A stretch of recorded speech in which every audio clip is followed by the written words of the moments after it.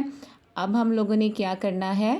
ہم لوگوں نے اس کا بک ورک کرنا ہے، اور بک ورک جو ہے وہ آپ لوگ اپنا پیج کھول لیں اور پیج نمبر جو ہے وہ 4 پر دیکھیں۔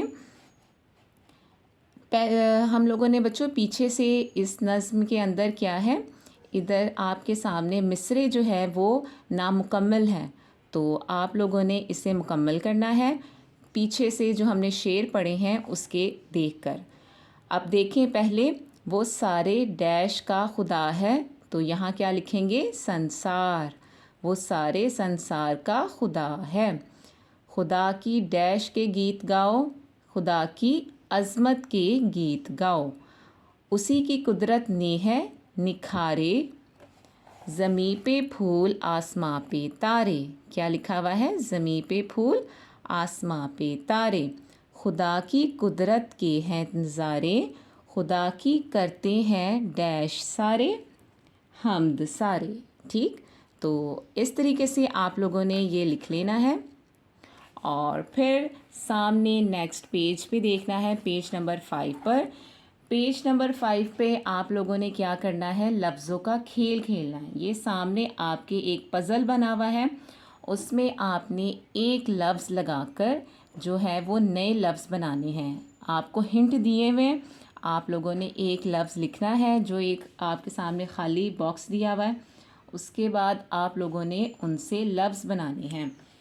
اب یہ دیکھیں، یہاں اور یہاں، مطلب یہاں جو ہے آپ کے سامنے 2 لفظ بن رہے ہیں، یہاں ہمارے ایک لفظ لگانے سے آپ کے سامنے یہ اشارے دیے ہوئے ہیں، نون غنہ ہے، الف ہے، کھے ہے، حمزہ ہے اور تے ہے، ان کے لگانے سے نئے لفظ بنیں گے۔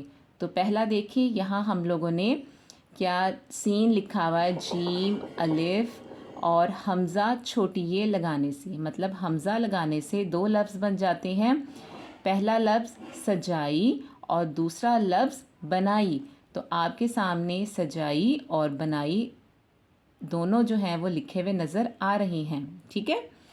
اب آگے والا دیکھیں، یہاں ہمارے سامنے جو تھا میم، بلینک، گاف، لام، تو یہاں نون غنہ لگانے سے کیا بن جاتا ہے؟ پہلا لفظ بنتا ہے منگل اور دوسرا لفظ بن جاتا ہے جنگل۔ کیا بن جاتا ہے؟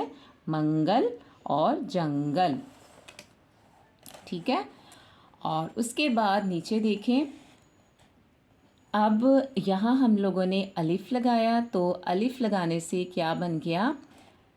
کیا بن گیا ہے؟ قابل اور کامل۔ کاف الف کا، میم زبر لام، میم زیر لام مل، کامل، کاف الف کا، بے زیر لام بل، قابل، ٹھیک؟ اور اس کے بعد یہاں ہم لوگوں نے کھے لگا دیا، یہ دیکھیے یہاں سے ہم نے کھے لگایا، تو کھے سے کیا بن گیا؟ نکھرے اور بکھرے۔ نظر آ رہا ہے آپ لوگوں کو؟ نکھرے اور بکھرے۔ اور لاسٹ والا دیکھیں، آپ لوگوں نے کیا لکھا ہوا ہے؟ نون کے درمیان میں ہم لوگوں نے تے لکھ دیا، تو بن گیا ناتا اور داتا۔ یہ آپ کو لکھا ہوا نظر آ رہا ہے، ناتا اور داتا۔ اس طرح سے آپ لوگوں نے یہ پوری ہم آواز الفاظ جو ہیں وہ بنانے تھے، اور لفظوں کو اس طریقے سے لکھ کے آپ لوگوں نے یہ سارے جو ہیں وہ نئے لفظ بنانے تھے، ٹھیک ہے؟ اب آپ لوگ نیکسٹ پیج کھولیں، اس میں بھی ہم لوگوں نے کیا سیکھنا ہے؟ آپ کے سامنے یہ الفاظ لکھے ہوئے ہیں، مترادف الفاظ لکھے ہوئے ہیں۔ مترادف الفاظ کا مطلب ہوتا ہے وہ لفظ جن کے مطلب سیم ہوں لیکن لکھنے میں الگ ہوں، ٹھیک؟ جن کا معنی اور مطلب سیم ہوتا ہے، وہ کون سے الفاظ کہلاتے ہیں؟ مترادف الفاظ۔ کیا الفاظ کہلاتے ہیں؟ مترادف الفاظ۔ تو آپ کے سامنے یہ لکھے ہوئے ہیں الفاظ۔ پہلا لفظ جو ہے گل، تو گل کا انہوں نے کہا ہے کہ مترادف ڈھونڈنا ہے جس کا مطلب جو ہے وہ سیم ہو لیکن لکھنے میں الگ ہو۔ تو گل کا مطلب ہوتا ہے پھول، اور پھول کا مطلب ہوتا ہے گل، تو ہم نے یہاں لکھ دیا گل اور پھول، ٹھیک؟ انہوں نے یہی کہا ہے نا کہ مترادف الفاظ کے جوڑے جو ہیں وہ بنا کے لکھنے ہیں. تو پہلا ہمیں مل گیا ہے گل اور پھول، جو ہم نے لکھ دیا ہے. اس کے بعد انہوں نے کیا لکھا ہے؟ تاریکی. کیا پوچھا ہے؟ تاریکی. تاریکی اور اندھیرا دونوں کا مطلب ہوتا ہے سیم، تو ہم نے آپ کے سامنے لکھ دیا ہے تاریکی اور اندھیرا. اب دیکھیں فلک. فلک مطلب آسمان. فلک کا مطلب کیا ہوتا ہے؟ آسمان. تو یہاں سے ہم نے ڈھونڈنا ہے آسمان اور یہاں لکھ دینا ہے فلک اور آسمان. اب دشوار. دشوار کا مطلب ہوتا ہے مشکل، کسی کام کو کرنے میں مشکل آنا. تو یہ دشوار اور یہاں ہمیں مل گیا ہے مشکل، تو ایک اور ہمارا جو ہے وہ جوڑا بن گیا ہے. اب کیا ہے؟ حسین. حسین کا مطلب پتہ چلتا ہے کہ خوبصورت. تو یہاں لکھا ہوا ہے حسین اور ہمیں یہاں سے مل گیا ہے خوبصورت. تو یہاں ہم لوگ لکھ دیں گے حسین کا مترادف ہے خوبصورت. اور آخری لفظ ہے نیک. نیک کا مطلب کیا ہوتا ہے؟ اچھا. تو یہاں سے نیک ڈھونڈ کر یہاں ہم لوگوں نے اچھا ان دونوں کو ملا کر یہاں لکھ دینا ہے، اور اس طرح سے یہ ہمارا آخری مترادف جوڑا بھی ہے وہ مکمل ہو جائے گا. ٹھیک ہے؟ تو اس کے بعد ہم لوگوں نے اب کیا کرنا ہے؟ نیچے آپ لوگوں سے پوچھا گیا ہے کہ فعل ماضی کسے کہتے ہیں. ٹھیک ہے؟ فعل ماضی کا مطلب بچوں ہوتا ہے فعل ماضی جو ہم لوگوں نے کام کر لیا ہو، جو کام ہم کر چکے ہیں، مطلب جو کام ہم نے کل کیا تھا وہ کہلاتا ہے فعل ماضی. مطلب آپ لوگ کل اسکول آئے تھے، تھا. جو آپ لوگوں کو لکھا ہوا لفظ آئے تھا، تھے، گئے، گیا، اس طرح کے جو لفظ نظر آتے ہیں وہ کیا کہلاتے ہیں؟ وہ کہلاتے ہیں فعل ماضی کے. مطلب جو کام آپ نے کر لیا ہے، جو آپ کر چکے ہیں، وہ لفظ جو ہیں وہ ہمارے فعل ماضی کہلاتے ہیں. پہلا آپ کے سامنے لفظ کیا لکھا ہوا ہے کہ کل دادا جان بازار سے، پہلا جملہ دیکھیں، کل دادا جان بازار سے پھل لائے تھے. مطلب لائے تھے، وہ لا چکے ہیں. جو دادا ابو کام کر لیا جو انہوں نے، وہ کیا ہو گیا؟ فعل ماضی. اور رضا پچھلے ہفتے اسلام آباد گیا تھا. مطلب بات جو ہے وہ ختم ہوگی، کل کی ہو گئی، تو اسے ہم کیا کہیں گے؟ ہم فعل ماضی کہتے ہیں. ٹھیک ہے؟ تو آپ لوگوں کو فعل ماضی کا بھی پتہ چل گیا ہوگا، اور آپ لوگوں نے سارا جو ہے وہ بک ورک کمپلیٹ کر لیا ہوگا. تو آج کا جو تھا وہ لیکچر آپ کا اتنا ہی تھا.